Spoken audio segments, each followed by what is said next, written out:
I love Kalihi vlogs. One thing great about living in Kalihi is we're 5 minutes away from everything great. Like today we are visiting the Hawaii State Museum. Look at this gorgeous building behind me. Yes. What do you guys know about Moananuiakea? Well, it was used as a bomb practice island. Exactly. So it's pretty much not a place to live. Yep, that is certainly for sure. And we see some of the photographs of what that bombing instruction looked like. So this was the island of Moananuiakea, the 8th and smallest island in the Hawaiian chain, right off the coast of Maui. Was under the command of the U.S. military ever since World War II, where they used it for mock invasions of Iwo Jima, mock invasions of Okinawa, all these kinds of military dress rehearsals conducted on the island, as well as bombing and target practice, which is why you see this giant circle of decommissioned military tires here. That was one of the targets they dropped bombs on. This site in particular is one where they dropped a fake nuclear bomb on, I believe 30 tons of TNT. And that was actually, the blast was so powerful it cracked the water table, the aquifer on the island, so that all the fresh water just went off the island. So whenever it rains, it just takes all the dirt with it, and the island gets smaller and smaller. Wow. So you see the amount of destruction that was on the island.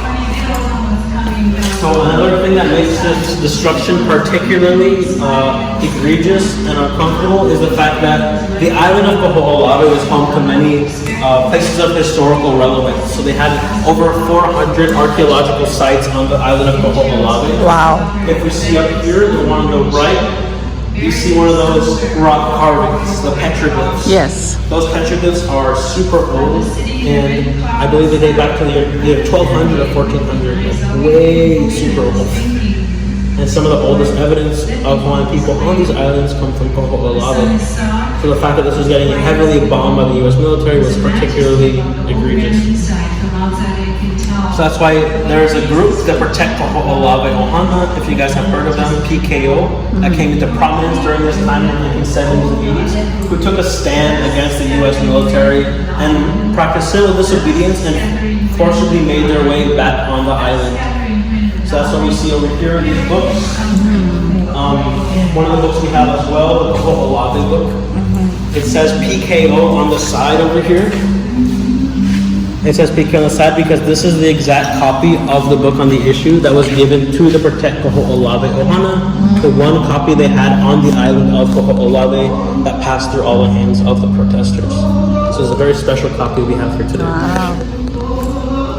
And we see all the different kinds of activism that was done surrounding the issues of Moananuiakea. People such as the Hawaii Amplified Poetry Ensemble created and distributed these little cassette tapes just to spread awareness, spread engagement around the issues of Moananuiakea.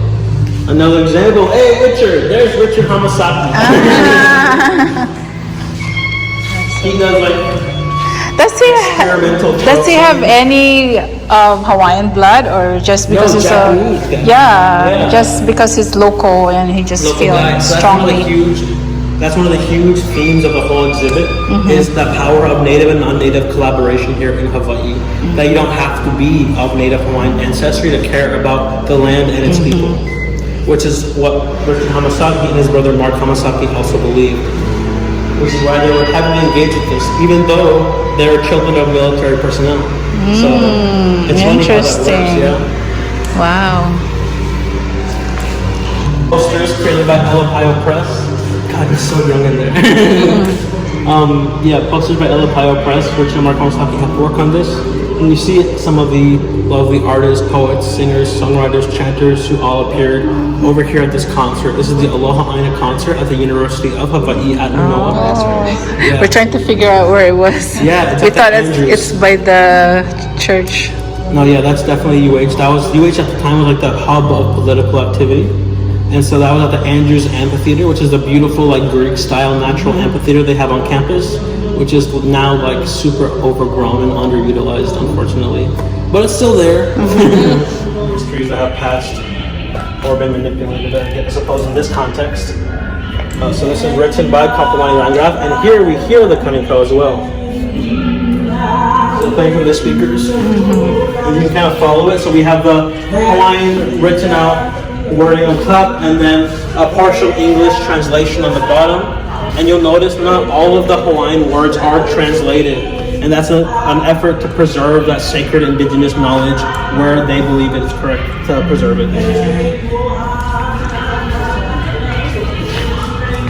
So the next thing we have is over here, the construction of the H3 highway. Yeah. Here, if you look over here, here we have one of our lovely photographers, Mark Hamasaki. No. Yeah. Documenting. You see his giant box camera with a tripod. Like, he's an old school guy, so he loves that old school technology. So if you look over here, you see kind of more similar to what the highway looks like right now. Yeah. People recognize this highway as the one all the kids hold their breath in. I can't do it. I tried it once. Recently, It's long. It's long. Yeah. I did it when I was driving. I thought that's not a good idea either.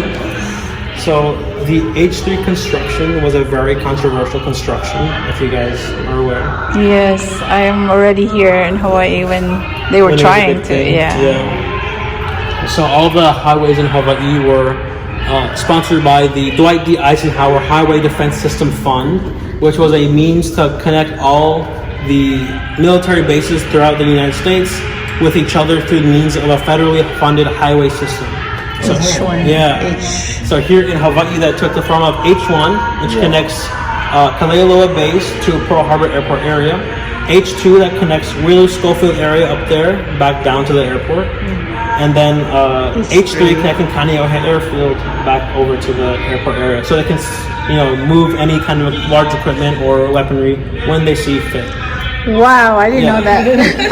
And that's why it's a private military highway to this day. So they have the ability. We only know about the funding part, that it's federal, but we didn't know the purpose. Yeah, that's the purpose. And because that's the purpose, they are able to shut down the highway whenever they see fit, which is what happened a few months ago. They were shutting down the H3 highway just to move military vehicles back and forth, and just told residents to just go the other way around. Wow. All right. Yeah, so we can move over here. Starting on this side, we have, for the most part, it starts over here, and we see a chronology going this way, clockwise. Okay. Here we have some of the earlier stages, people looking for archaeological evidence of life with this kind of straight path digging that we see in this giant photo right here. And then we have some of the other kinds of destruction that was happening. Here we have the hala tree. If you guys remember the mat we saw over there, the hala mat, this is the kind of tree that the leaves are harvested from. Okay, I get it, yes. So, an example of the native flora and fauna that were destroyed throughout this construction process. In addition to this... What is that? That's like the scraper? I believe that's the compactor, from what I heard. Oh, I could push things down. I thought this was connected to this. Apparently not. This is archaeological surveying. That's compacting. It's different than that. Okay. But another thing about this area, so this area was home of other heiaus, of iwi kupuna, so ancestral bone sites, and as well as fish ponds, farmland, housing for some Native Hawaiian people who are still living off the land. And even one of my coworkers, Dr. Cheryl, recalls this area as being the site of one of the only women heiaus on the island. So when a woman came of age, they would go with all the other women in their family, go on an excursion to the heiau, and they would talk about what it meant to become a woman in that society. And they also had medicinal herbs and things like that to kind of alleviate the pains of the young woman going through the womanhood change. So this is one of the things that is now covered by the H3 highway. Not ideal. See some of this like area that can be used for farmland, fisheries, depending on what they want to use it for. More of the heiaus. The upward built rock structures. I always tell tourists, if you see a bunch of rocks built upward, don't touch it. Just walk, respectfully walk away. No need to add to it. No need to take from it. Just respect it and keep moving. We have some of the other images of destruction. This one is very powerful. Can you guys guess as to why there are these metal tires here? Military?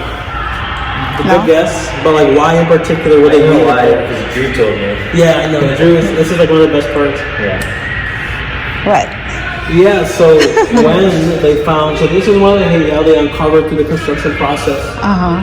So to find these, they'd mark the corners of it with the metal tire rim, and they just cement or construct over it anyway. So it's like, oh, if anyone wants to know where it is, just x-ray the highway, find the four corners, there's your heiau. But obviously it's hard to hold the same level of revenues for this site when it's under a highway. For many people, this can be compared to like constructing a large highway through the Vatican to save 5 minutes on your traffic time.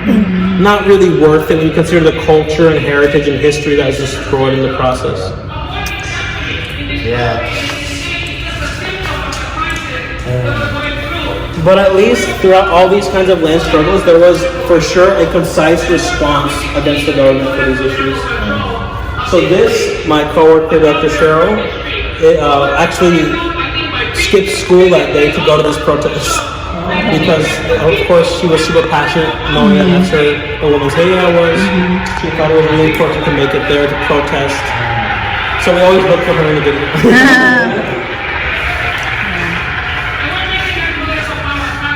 So you'll see a bunch of both native and non-native students and professors from the University of Hawaii. Again, the message being, you don't have to be Hawaiian to care about Hawaii and its issues and her people. Big takeaway from the exhibit. And so all these photographs were taken by the artist duo called Piliamo'o. Piliamo'o consisting of Mark Hamasaki, the black and white photographer from over there, and Kapolani Landgraf. So this is a time when Mark Hamasaki was teaching photography at a local community college, and Kapolani was his student. And so they realized, hey, we're both taking photographs of this crazy construction project.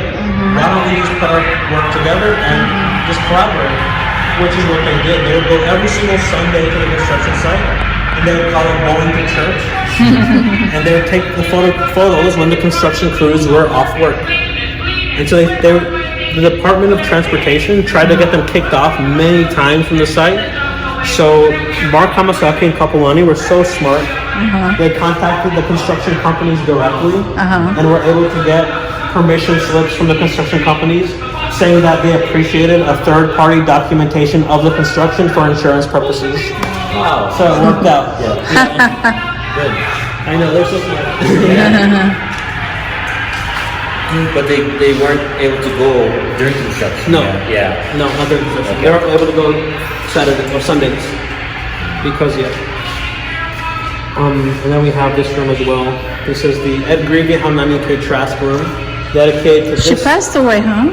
Yes, Last Moananuiakea year. Trask passed away a little over a year ago, almost a year and a half at this point. But this exhibit was added halfway through the triennial, partially remembered. So we have a lot of variety all over the walls. Here we have the lovely photography by Ed Greavy. He tried to take photos of all the protests in Hawaii, but he said it was such a politically active time, it was physically impossible for him to. He would have like 2 different giant protests across the island from each other at the same time, same day. But he tried his best. Yeah. So you see some of these things. Yeah, that's the capital. We have some people from like Save Our Surf. So at the time, there was other movements such as the Save Our Surf movement, focusing on ecological issues in Hawaii, noticing that problems with ecology also connects to problems with colonialism here in Hawaii. Those two things are very much connected. And so they all kind of united for this time against common enemies. So we have Mililani Trask, sister of Moananuiakea Trask. She's trying to stop the construction of the H3 freeway. As well as other pictures of these kinds of protests during this time. Again, we have Haunani and Mililani Trask protesting. And then the most famous photo of Moananuiakea Trask passionately waving her fist.